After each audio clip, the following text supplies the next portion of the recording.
You can go online and see, like, what Becca's workbooks look like. You can see what, I'm trying to think of other top ones. I know Sunlight does something. What was the one I used? I've never used Sunlight. Bob Jones. Yeah, I don't do Bob Jones. I'm not a fan of Bob Jones.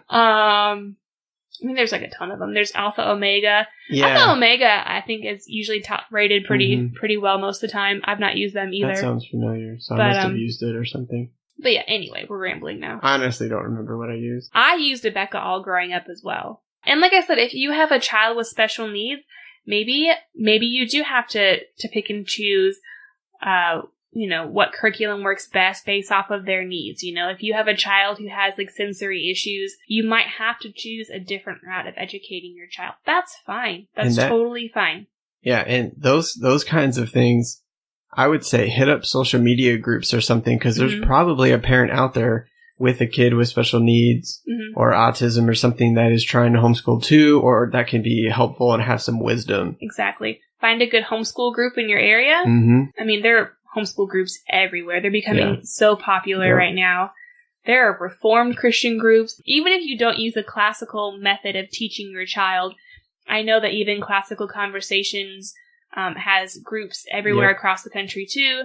If you're just looking for some fellowship and encouragement, usually they meet once a week. You could go and find some fellowship and encouragement there, perhaps. Yep. You don't have to feel alone. You don't have to feel scared. Yeah. I hope at least that this encourages you to really evaluate why you're educating your child the way you are. What's motivating you? Is it fear that you can't do a good enough job?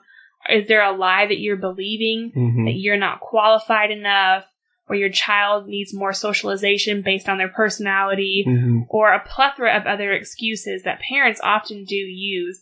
And I think that they're just perhaps not thinking biblically. Yeah, it really boils down to obey God or obey the culture. Yep.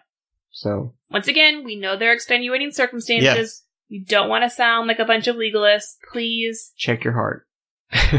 Pray over your decision and ask God, am I doing what you require of me? It's really good. Well, I think we can wrap it up. Yep. That was really good. We could talk about this for hours. It's a topic that we are very passionate about. Yeah, in case you haven't noticed. Right. So, hit us up again if you with feedback.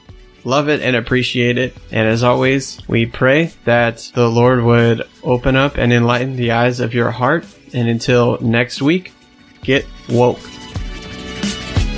Yeah.